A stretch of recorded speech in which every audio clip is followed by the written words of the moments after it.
what? Like,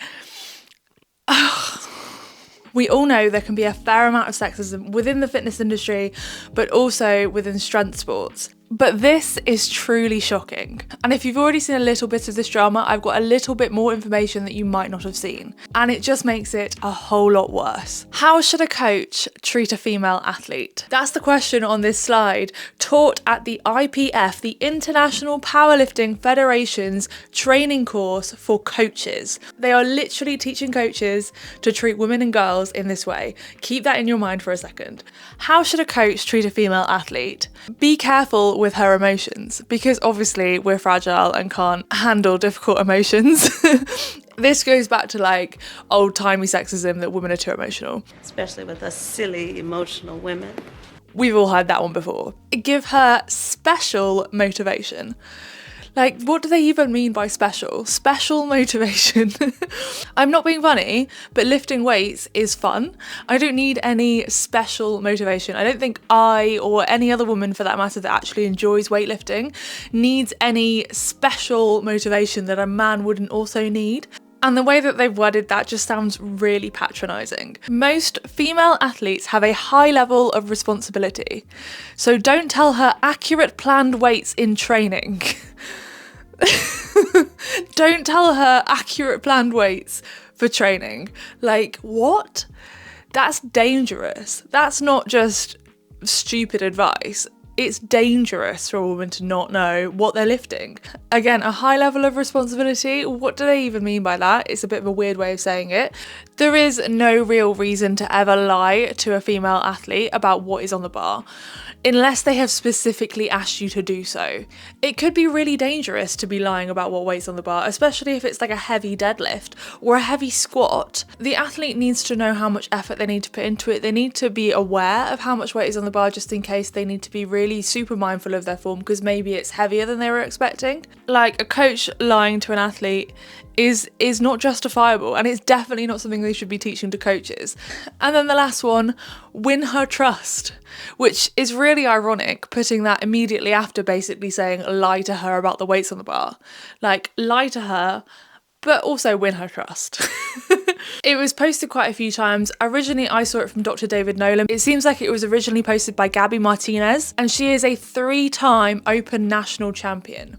So she's definitely got a lot of experience within powerlifting as a female athlete. She tagged the IPF and she said, you need to address this. As a female powerlifter who has spent her 10-year lifting career and 8-year academic career in the exercise science area, working against this kind of attitude towards my involvement in sport as a woman, I am beyond words, and yes, I am pissed. Like, unsurprising. I would like to hear from whoever thought this was 1, relevant, and 2, important enough to include it in formal coaching and education with an IPF stamp of approval on it. I mean, she's got a point there, it's right at the top. I'd also like to hear from everybody that approved this. Like, when you do coaching courses like this, often slides need to be approved by other people within the organisation, and it's completely ridiculous that nobody in IPF picked up on how patronising and ridiculous this is. This got shared around social media multiple times on lots of different people's Instagrams, and the IPF has made a statement. Initially, the IPF would like to offer its apologies to members, and especially its female members, who might have been impacted by the slide taken from an IPF trainer course which has been widely shared on social media. It's important to note that the slide has been misconstrued and does not reflect the IPF's viewpoint on coaching female athletes. The slide has been taken out of context of the lecture and is only conveying the personal experience of one of the lecturers. The content of the slide is not the guidance used to teach the coaches on how to coach a female athlete, and is just an example of a personal experience that one of the instructors had as a lifter and a coach during their powerlifting journey. We acknowledge that if one sees this screenshot without any context, it might be interpreted as being sexist. However, when you consider it in conjunction with the related slides, the context changes because it's referencing a personal story. We reiterate our apologies for our female members and membership as a whole. The intention was never to belittle our female lifters, but simply to share a personal experience. The IPF Executive Committee. Oh my goodness. Misconstrued. Right. And I did actually message somebody that had read these slides. I'll get to that in a minute. So obviously, I mean, as you can imagine, the response to this statement was justified. But my favourite one was somebody put it through ChatGPT. ChatGPT says, the tone is somewhat defensive, as the IPF places a significant amount of blame on its misinterpretation due to the lack of context. This would come across as minimising the impact of the slide on female members by focusing more on how it's perceived rather than the content itself. There is also a careful balance between apologising and justifying the slide's existence by referring to it as a personal story, not policy. Potential issues. The apology may fall short for some people due to its focus on explaining rather than fully owning the impact of the slide. While the IPF does acknowledge hurt, they also emphasise that it's a misunderstanding which might not fully resonate with those offended by the content itself. So basically, they're being really dismissive. And then, very, very accurate comment. Apology, big cross. Gaslighting, tick. Because they're just denying whole reality and being like, oh, it's just the way you perceived it with your tiny lady brain. You just got too emotional and interpreted it wrong and took it out of context. You're being so dramatic. That's basically what they're saying. And Gabby's comment at the top, sorry, but you're wrong. Sorry again that you're wrong. It's like that age-old pretend apology when you're like, I'm sorry that you were upset, as if it's their fault and not the fault of the person that's actually done the upsetting. Soph put, who is clearly another powerlifter, oh girls, it's okay, we took it out of context. God, how silly of us. We probably read too much into it because the background was blue and not pink. And obviously we can't read blue things that are made for boys. Yeah, our poor tiny lady brains. But let's just dig into that a little bit more. Did we take it out of context? So I messaged a couple of people that posted this slide initially and tried to find the original poster. And actually it wasn't Gabby, having looked back at the messages. It was someone called Bryce Lewis. And I think I looked at their page, but it was like a story post. And I'm going to keep the person that messaged me this anonymous because I don't want to send people their way. But they said, no, I'm unsure who screenshotted the slides initially. Their identity has been protected from what I understand. But it was Bryce Lewis who originally posted the slide to his story, I believe. I screenshot it from his story. I do actually have access to the rest of the slides. The entire thing is dog shit. And the women's section, which is 27 slides, is just wholly offensive. So I don't think we took it out of context. And I checked back on the statement today knowing that I was going to film this video because I left a comment as well. I said, post the related slides, let's see the context and judge for ourselves rather than just insinuating it's been misinterpreted and the viewers are at fault. And obviously I got no response.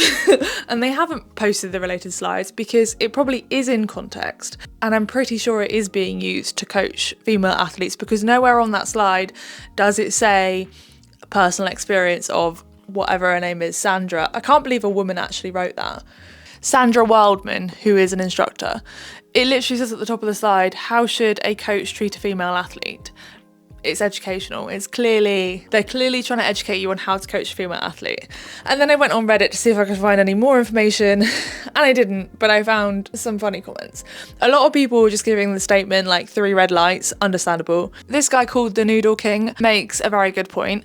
Seriously, how hard is it to say, we are deeply sorry, this slide does not represent the views of the IPF, and we are taking steps to add review to the training materials to make sure this doesn't happen again. And then he makes the point that gaslighting is basically doubling down. They're basically just backing up what they said by gaslighting the audience. And then this one made me laugh because of the reference. What the fuck is this shit? It reads like some outdated ancient guide to chivalry. You might win her favour with a slice of cheese and some fruit. Like, have you seen any of those old-timey books on like how to treat a woman? And then someone has actually put them in below, I'll show it. You may fascinate a woman by giving her a piece of cheese. And I think it's pretty accurate. It does feel like it's straight out of the 1950s. This is mad. I can't believe that somebody decided that should go on the IPF training course in 2024.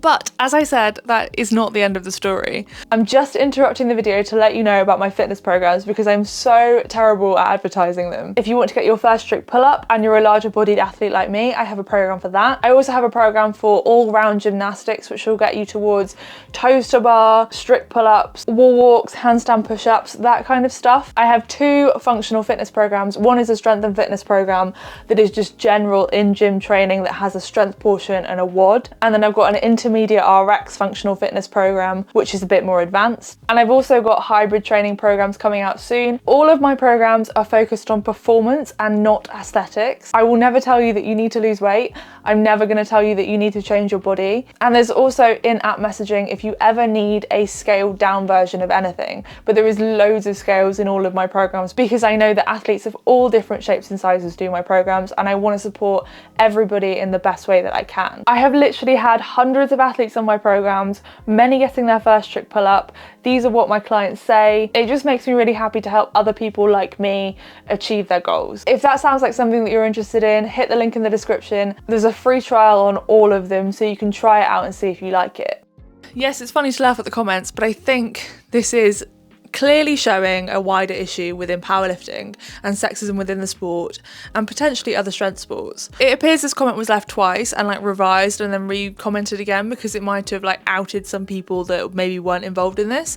But Pia, who is 6-time national champion, Commonwealth silver medalist and Africa champion as well. So she's pretty high up there within the sport. She says, I attended coaching courses where the instructor had said you must build trust so that your girls can tell you when they have their period.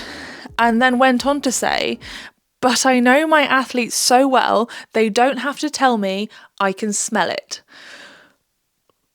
What?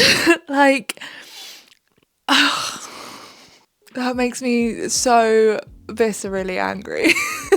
I can't believe anybody would say that. This is a revised version of my comment I posted yesterday. Yes, it's disgusting and archaic. Some people who had nothing to do with my experience were getting a lot of heat for the comment, and that was also wrong. The point is that there's a lot of work to be done and we all play a part in bringing forth change. Let this be a platform for leadership and change. And I agree with that. We definitely need to see some change, but I don't see this coming from the IPF because basically they brushed over it. They've made their statement and nothing seems to have been done since then. And if that is the level of sexism within the sport of powerlifting, something really does need to change. And unfortunately, there is a culture within strength sports that on like the panel of people that decide stuff, people that work within these federations are a lot of older men, and there isn't a lot of female representation to kind of vet these sort of things. But I mean, a woman did write that, so clearly the internalized misogyny from other women is also coming out and perpetuating sexism within strength sports too. The fault of perpetuating this culture is not just men, but it is also women. And it sounds like the IPF just needs to take a serious look at itself. Sports need to feel inclusive and we need to stop patronising groups of people. And I strongly believe that we need to welcome athletes of all different shapes and sizes into every single sport. And that doesn't just mean saying that they can do it, it means adapting it so that athletes in larger bodies can take part, athletes in smaller bodies can take part. It means providing clothing for people of all different shapes and sizes so they are able to attend the gym because they have clothes to wear. And I don't know why that is a contentious topic, but it seems to be. Clothing sizes are a big issue within women's sport. Emily Campbell called out Gymshark for that specific thing. If you're interested in hearing more about that, then watch this video next. Thank you for watching and I'll see you next time. Bye.